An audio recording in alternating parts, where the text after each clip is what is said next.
అన్న హాయ్ ఆయన ఇప్పుడు ఓజీ సినిమాకి ఏపీలో టికెట్లకు హైక్ పెంచుకోవడానికి జీవన్ పాస్ చేశారు. అయితే బెనిఫిట్ షోలకి ఒక టికెట్కి 1000 రూపాయలు ధర అంటున్నారు. అయితే ఇప్పుడు కొంతమంది ఏంటంటే పవన్ కళ్యాణ్ గారి చేతిలో అధికారం ఉంది కాబట్టి మిస్యూజ్ చేసుకొని ఇష్టం వచ్చినంత పెంచుకున్నాడు అని అంటున్నారు. మీరు ఏం చెప్తారు? లేదన్న, రాంగ్ ఇన్ఫర్మేషన్ అది. 2 సంవత్సరాలు పవన్ కళ్యాణ్ ఫ్యాన్స్ కానీ ఏపీలో అందరూ అభివృద్ధి చెందారు. సినిమాకి వెళ్ళేది ఎవరన్నా పవన్ కళ్యాణ్ ఫ్యాన్సేగా. సామాన్యుడు ఎవరు వెళ్ళడు అంత రేట్లు పెట్టి. ఎవరు నేర్చుకోక ఎవరు వెళ్ళరు. ఎవరు వెళ్ళేది ముఖ్యంగా ఫ్యాన్స్ అభిమానులే వెళ్ళేది. అభిమానులకి ఏమన్నా కష్టపడుతున్నారు. 1 రూపాయి జగన్ గవర్నమెంట్లో వచ్చేది ఇప్పుడు 2 రూపాయలు వస్తుంది. ఇంకా కష్టపడితే అది ఎవరి కష్టం వాళ్ళకి వస్తుంది. పెడతారు. రూపాయి కాకపోతే 2 రూపాయలు పెడతారు. మన కుకటపల్లిలో రేపు సినిమా థియేటర్ కూడా పవన్ కళ్యాణ్ తీసిన సినిమా కటౌట్లు మొత్తం పెడుతున్నారు. ఎవరి వల్ల? 1 రూపాయి వాళ్ళకి వస్తుంది. పవన్ కళ్యాణ్ ఏమి వచ్చిస్తాడా? డైరెక్టర్లు ఏమి వచ్చిస్తారా?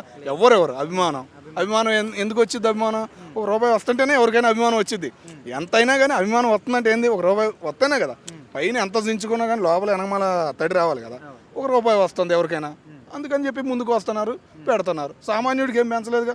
100 రూపాయలు కామన్, 150 రూపాయలు 150. అది కామనే ఉంది. ఇంకేంది భయ? అండ్ ఇంకొంతమంది ఏంటంటే పవన్ కళ్యాణ్ గారు ఒకసారి ఒక మాట అన్నారు, ఎంత పెంచకుండా 10 రూపాయలు ఉన్నా నా ఫ్యాన్స్ వచ్చి చూస్తారని చెప్పేసి అన్నారు. మరి ఇప్పుడు పెంచుకోవడం ఎందుకని చెప్పేసి కూడా కొంతమంది క్వశ్చన్ చేస్తున్నారు. పవన్ కళ్యాణ్ ఉపయోగించుకోవాలన్నా, డబ్బులు తీసుకొని సేవ చేయాలి అన్న ఆ ఉద్దేశంతో నిన్న రీసెంట్గా 5 లక్షలు పెట్టి ఒక టికెట్ కొన్నాడు. డైరెక్ట్గా వెళ్ళి పవన్ కళ్యాణ్కి ఇస్తే అది పవన్ కళ్యాణ్కి ఇస్తే బాగోదు. ఇది పెట్టామనుకో కొద్దిగా ఆడికి పేరు వచ్చింది, ప్లస్ అభివృద్ధిలో నా పాత్ర ఉంది అని ఫీల్ అవుతాడు అభిమాని. అంతే. మరి ఏ మాత్రం కూడా ఈ టికెట్ ధరలు అనేవి సామాన్యుల మీద భారం పడది అంటారు? అస్సలు పడదన్న. నైట్ షో ఒక్క షోకే. ఇక్కడ తెలంగాణలో పర్మిషన్ ఇవ్వలేదు, ఇంకా పర్మిషన్ తీసుకోలేదు. ఏపీలో కాబట్టి ఏపీలో ఉంది టౌన్లో 13 జిల్లాల్లో మెయిన్ టౌన్లో పడిద్ది. అంతే, ఇబ్బంది ఏం లేదన్న ఎవరికి. వాస్తవంగా చెప్పాలంటే సినిమా ఏదైనా ఇప్పుడు బడ్జెట్కి బట్టి టికెట్ల రేట్లు పెంచుతున్నారు. ఇప్పుడు చెప్పాలంటే తెలంగాణలో రీసెంట్గా పుష్ప 2కి కూడా 800, 1000 రూపాయలు అట్లా పెట్టడం జరిగింది. కొన్నిసార్లు ఇప్పుడు ఎవరి థింగ్స్ వాడికి బ్రో. ఎవరు చూడాలనుకునేటోడు చూస్తాడు, చూడొద్దు అనుకునేటోడు ఆగిపోతాడు. బెనిఫిట్ షో చూడకపోతే ఏమవుతుంది మా అంటే ఏం కాదు. ఇక ఫ్యాన్స్ కాబట్టి వచ్చేటోళ్ళు చూద్దాం అనుకునేటోళ్ళు ఖచ్చితంగా చూస్తారు. ఇక వాళ్ళ కోసం పెంచినట్టుగా అనుకోవాలి. ఇప్పుడు అట్లా అదే విధంగా చెప్పాలంటే ఇప్పుడు మన నైజాంలో టికెట్ 5 లక్షలకు ఒకటి పలికింది. మరి ఇప్పుడు అది కూడా ఒక పాయింటే కదా. 5 lakhsకి వెళ్ళింది ఒకటే టికెట్. ఆ తర్వాత కన్నడలోనూ తమిళనాడులో 1,00,000 రూపాయలకి వెళ్ళింది. అట్లా 1,12,000 పోయింది. అదే మరి ఏవో సినిమా పిచ్చోడు, సినిమా చూడాలి అనుకునేటోడు అయితే, సినిమాని ప్రేమించేటోడు అయితే వెళ్తాడు. ఇక డబ్బుల దగ్గర ఆలోచిద్దాం అంటే మరీ అంత ఎక్కువగా ఏం పెడతాంలే. ఆ స్టోరీ ఎట్లా ఉందో ఏమో తెలియనప్పుడు ఈ మధ్య వచ్చే పవన్ కళ్యాణ్ గారి సినిమాలు ఈ మధ్య కూడా పెద్దగా ఏం రన్ అవ్వడం లేదు కాబట్టి ఈ సినిమా మీద ఏమైనా గ్రిప్ ఉందేమో అందుకని చెప్పేసి అట్లా పెట్టచ్చు. ఇక కలెక్షన్లు కూడా రావాలి కదా వాళ్ళకని చెప్పేసి పెడుతున్నారు. ఈ మధ్య ప్రతి సినిమాకి టికెట్ల రేట్లు పెంచడం జరుగుతుంది. ఇక ఆయన అన్ని సినిమాలకు పెంచలేదు కదా, ఇది ఒక సినిమాకి పెంచుతున్నారు. అట్లా ఉండొచ్చు. అంటే ఇక్కడ షోస్ కూడా ఓన్లీ 5 షోస్ మాత్రమే వేసుకోవాలని చెప్పేసి కూడా అక్కడ జియోలో ఉంది.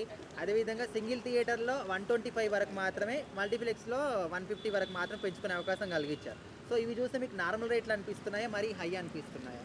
ఓకే, ప్రతి సినిమాకి నడిచేదే కదా బ్రో ఈ 120, 150 అనేది. ప్రతి ఒక్కొక్క అలా మన పుష్పకి చెప్పుకుంటే 200 కూడా పెంచారు. దాని తర్వాత కల్కి ఎప్పుడు కూడా పెంచారు. చాలా సినిమాలు RRR కూడా చాలా పెంచారు కదా.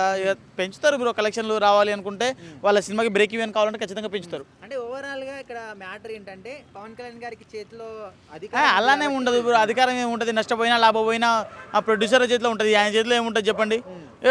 ఆయన ఎంతవరకు అయినా, ఆయన ఎంత డిప్యూటీ సీఎం అయినా కానీ సీఎం పర్మిషన్ లేకుండా అయితే చేయలేరు కదా. సీఎంగా కూడా తెలుసు కదా ప్రజలు ఎట్లా ఉండాలని చెప్పేసి. అట్లా జరుగుతుంది. ఎంత అధికారం ఉన్నా కానీ అట్లా చేపట్టలేరు కదా. ఇప్పుడు ఏపీలో ఆల్రెడీ ఈ విధంగా జియో పాస్ చేశారు. సరే ఇప్పుడు ఏపీలో ఇప్పుడు తెలంగాణలో పెరిగింది అనుకో, దానికి ఏం చెప్తారు మీరు? ఇక్కడ అధికారం ఉంది ఆయనకి, ఇక్కడ ఒక సీటు కూడా లేదు. అది అంటే మరి ఇక్కడ ఇంకా ఎందుకు రేవంత్ రెడ్డి గారు పర్మిషన్ ఇస్తారనుకోవచ్చా, ఇవ్వచ్చు బ్రో. కానీ టికెట్లు మరి అంత పెంచకుండా కొంచెం తక్కువలో చూసుకున్నట్టుగా అయితే పర్మిషన్లు ఇవ్వచ్చు. ప్రతి సినిమాకి ఇస్తున్నారు కదా. ఇస్తారు. ఇక ఇవ్వకుండా ఎట్లుంటారు? ఇస్తారు. ప్రీమియర్ బెనిఫిట్ షోలు కూడా ఇస్తారు. ఒకటేనా సినిమా టికెట్ల రేట్లు పెంచుతున్నారనా? కాదనం. సాధారణంగా పంటలు పండిస్తే దాంట్లో కూడా రేటు పెంచితే ఏమవుతుందనా? ఇదే డిప్యూటీ సీఎం గారు ఇవి ఒక్కటి చెప్తున్నా. ఇక్కడ తెలంగాణలో కూడా సేమ్ టికెట్ రేట్లు అయినాయి అంటే మాత్రం ఏమనుకోము మేము, అధికారం మదాం అనుకోము. ఒకవేళ ఇక్కడ తక్కువ ఉండి అక్కడ ఎక్కువ ఉన్నాయంటే ఆయనకు అధికారం ఉంది కాబట్టి పెంచుకున్నాడని అనుకుంటాం. ఓకే. నిజం. ఓన్లీ ఒక్క సినిమా పరంగానే చెప్తారా మీరు, అన్ని సినిమాల పరంగా చెప్తారా? ఇప్పుడు ఒక సినిమా అంటే ఈయన ఒక ప్రజా ప్రతినిధి అన్నట్టు, ఈయన ప్రజలకు అనుకూలంగా టికెట్ రేట్లు పెట్టాలి. ఒకటి ఇప్పుడు మా నిర్మాత నష్టపోతాడు, మా నిర్మాత ఆయన పైసలు లేకుండా అయితే అది కాదు.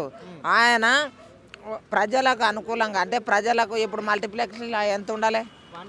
మల్టీప్లెక్స్ అంటే 150 వరకు 150, 250 మహా అంటే 300 అనుకో, అంతే ఉండాలి. లేదంటే ఇక చిన్న థియేటర్లలో ఎంత ఉండాలి? 120, 125, 150 అనుకోండి, అంతా ఉండాలి. సాధారణ ప్రజలకు అనుకూలంగా ఉండాలి. లేదని చెప్పి 1000 రూపాయలు అంటే ఇప్పుడు ఆంధ్ర మొత్తం ప్రజలంతా డబ్బున్న వాళ్ళని అర్థం. బెనిఫిట్ షోకి మాత్రమే, ఓన్లీ ఫ్యాన్స్ కోసం మాత్రం బెనిఫిట్ షోకి. ఎందుకండి బెనిఫిట్స్ వాళ్ళు? ఒకటి ఈరోజు అనరాదు, కాకపోతే ఒకటి చెప్తున్నానండి, నేను అంటున్నాను, మీరు ఫ్యాన్స్ తప్పుగా అనుకోవద్దు. ఒకటి చెప్తున్నా, ఆలోచన చేయండి. రైతుకు గిట్టుబాటు ధర లేకపోతుందండి, ఆ దానికి పెంచిపోయచ్చు కదండి. ఆయన ఎంత పెట్టుబడి పెడతాడు? ఈయన ఈ డైరెక్టర్ ఏముందండి, ఈ ప్రొడ్యూసర్ ఏముందండి, సినిమాకి పెడితే ఇంకో సెకండ్ సినిమా కన్నా వస్తాయి. ఒక రోజు 2 నైట్లలో వచ్చేస్తాయి వాళ్ళకి పైసలు. మీరు అనుకుంటారు ఫెయిల్ అవుతారా అని చెప్పేసి. మరి రైతుకు గిట్టుబాటు ధర వాళ్ళు ఏం లేళ్ళు తరాలు పెట్టుబడి పెడితే నష్టపోతానే ఉండరు. మరి వాళ్ళ గురించి ఆలోచన చేయరా పవన్ కళ్యాణ్ సార్ గారు? దయచేసి ఒకటి మాత్రం చెప్తున్నాము, ఈ సినిమా టికెట్లు పెంచిండ్రు అని అంటున్నారు కదా, ప్రతిదానికి ప్రజా సమస్యల మీద కూడా జర పెంచుకుంటూ పోవాలని అనుకుంటున్నాము. పెంచుకుంటూ పోవాలంటే ఇప్పుడు పెట్రోల్ రేట్ ఇంత అవి కాదండి. దయచేసి ఈ సినిమా కూడా మంచిగా ఆడాలి. ఆయన యాక్టింగ్ కూడా మంచిగా చేసిండు. సుజిత్ సార్ అయితే నమస్తే పెట్టాలి సార్కి. ఎందుకంటే ఈ పవన్ కళ్యాణ్ని ఈ రేంజ్లో ఎవ్వరు చూపించలేదు, ఆ రేంజ్లో చూపిస్తున్నాడు పవన్ కళ్యాణ్ సార్. దయచేసి ఇట్లా వెయ్యిలల్లో పోకుండా ఏదో 100లల్లో ప్రజలకు చేరువగా ఉండేలా చూడండి. ఇగో రికార్డ్స్ ఇంపార్టెంట్ కాదు, ప్రజల్లో ఆనందం ఇంపార్టెంట్. ఏంటంటే సినిమాకి ఎందుకు పోతారు? ఏదో చూద్దాం, మా హీరో వస్తున్నాడు ఒకసారి చూసొద్దాం అని పోతారు. వాళ్ళకు ఒక్కటేసారి 1000 రూపాయలు 2000 అంటే ఒక 10 మంది ఫ్యామిలీ ఉన్నోళ్ళు ఎన్ని పెట్టాలి? ఒక 50,000 పెట్టాలి. ఇట్లా అయితే లక్షల పోటీ పోతే అంటే ఫస్ట్ రోజు ఫ్యాన్స్ పెడతారు కదా, ఎంతైనా పెడతారు. 3 days తర్వాత తగ్గిస్తారు కదా అన్నా. ఎందుకు పెట్టుడు అన్న, ఎందుకు పెంచుడు నాకు అర్థం కాదు. సేమ్ ఉంటే ఏమైతుంది? ఏం చూడరా? ఎవరైనా చూస్తారు కదా. బెనిఫిట్స్ ఓకే అనమాట. అసలు బెనిఫిట్స్ వాళ్ళు ఎందుకండి నాకు తెలియక అడుగుతా. పొద్దున్నే 6 గంటలకు వేస్తే అయిపోయా. అసలు తెలంగాణ రేవంత్ రెడ్డి సార్ బంద్ చేస్తా అని చెప్పిన అట్లా బంద్ చేసుడే బెటర్. కాకపోతే ఒకటి ఏమైందంటే మన ప్రజలకు అనుకూలంగా రేట్లు పెట్టండి అంతే. నేనైతే అది నిజమే అనుకుంటున్నాను. ఎందుకంటే వాళ్ళు అధికారాన్ని ఉపయోగించుకుంటున్నారు, వాళ్ళే రాజ్యం అవ్వాలని అహంకారంతో ఉన్నారేమోనని నా ఉద్దేశం. కానీ అది కరెక్ట్ కాదు. ఎవరికైనా కానీ అలాంటి నిర్ణయాలు తీసుకోవడం అనేది కరెక్ట్ కాదని నా ఒపీనియన్. అంటే ఇది ఓన్లీ బెనిఫిట్ షోలకి మాత్రమే. అంటే నెక్స్ట్ డే నుంచి అన్ని కూడా ఇప్పుడు సింగిల్ థియేటర్లో 125 వరకు, అదే విధంగా మల్టీప్లెక్స్ లో 150 వరకు నార్మల్ రేట్సే ఉన్నాయి. అయితే నార్మల్ గా బెనిఫిట్ షోస్ అంటే మాక్సిమం ఫ్యాన్స్ వెళ్తారు.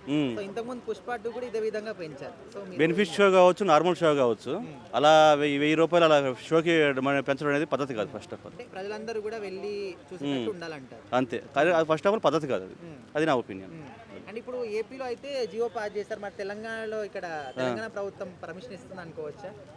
పర్మిషన్ అంటే అది చెప్పలేము, వాళ్ళ ఒపీనియన్స్ ఎలా ఉంటుంది అనేది, అది వాళ్ళ ఉద్దేశంగా ఉంటుంది.